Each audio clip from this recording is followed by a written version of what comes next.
Vile vile nikiwa hapa Limuru, mimi nataka niwaambie watu wa Limuru siku ya leo.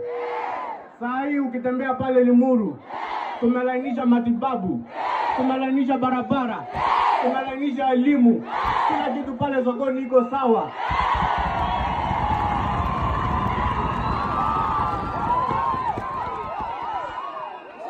Na nikimalizia, kwa sababu kuna wale majamaa juzi nimesikia wanasema ati nimeanza siasa bado nikiwa mbichi.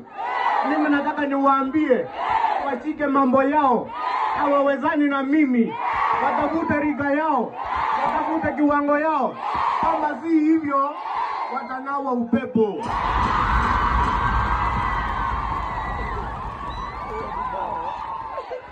Kama namna gani my friends? Tunaomba namna hiyo. Wasituletee bana.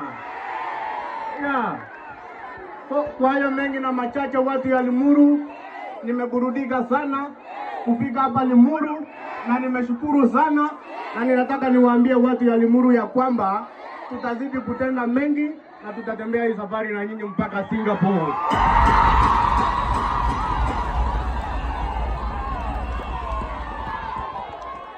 Asanteni sana na Mola wabariki.